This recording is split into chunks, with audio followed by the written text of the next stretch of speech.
L'Assomption, c'est la montée de Jésus au ciel. 40 jours après la Pâque, Jésus monte au ciel et avant de monter, il a donné une recommandation très importante à ses disciples, à tous les chrétiens dans le monde entier. Marc 16, verset 15. Allez par tout le monde et annoncez la bonne nouvelle à tous les êtres humains.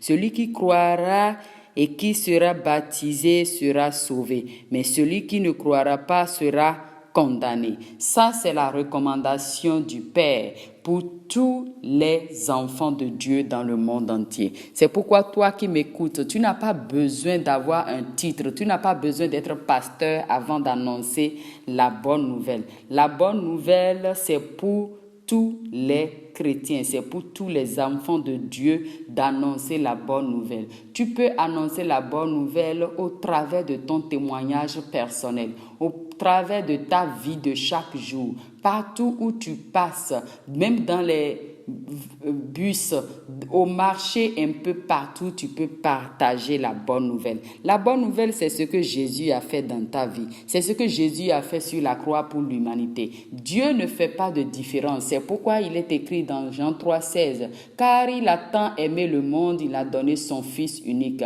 à tout le monde entier. Et notre responsabilité en tant qu'enfant de Dieu, c'est de permettre à ce que tous les êtres humains puissent entendre parler de la bonne nouvelle, entendre parler de ce que Dieu a fait pour l'humanité, Dieu a fait pour tous les êtres humains.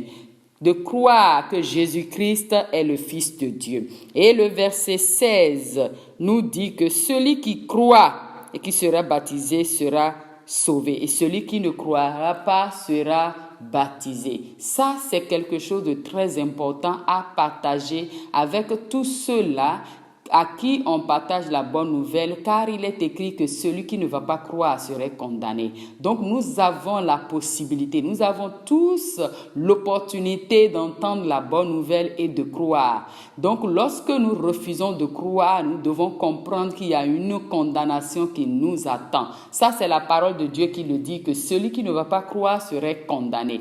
Mais pour que tu ne sois pas condamné, tu as besoin de chercher à connaître la vérité. La vérité, elle est à ta porte et tu ne dois pas amuser avec ça. Mon frère, ma soeur, si tu n'as pas encore donné ta vie à Jésus, je veux juste annoncer qu'il est la porte, le chemin, la vérité et la vie. Et personne ne peut aller vers Dieu, personne ne peut voir Dieu sans Jésus-Christ. Il est le chemin, il est la bonne nouvelle. Et la bonne nouvelle dont nous avons besoin, c'est de savoir que tous les hommes vont mourir et après la mort, le seul chemin qui nous permet d'être sauvés de l'enfer, d'être sauvés du jugement, c'est Jésus-Christ. Et c'est de notre vivant que nous avons cette possibilité d'écouter cette bonne nouvelle et de choisir. Et Dieu nous a donné la volonté. Il n'a pas donné la volonté aux animaux, mais il a donné aux êtres humains la volonté. C'est pourquoi il déclare, je te donne la vie, le chemin de la vie et de la mort, mais je t'encourage à choisir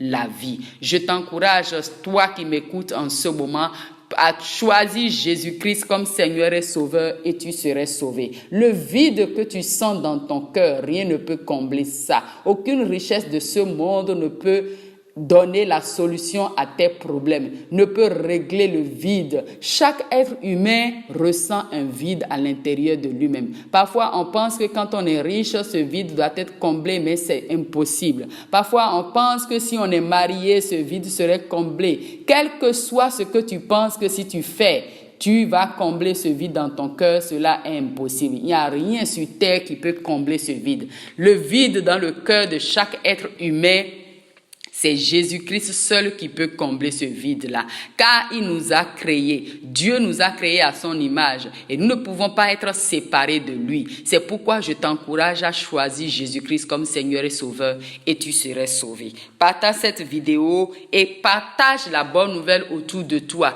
Ne le garde pas pour toi seul, car c'est pour tous. Sois béni abondamment.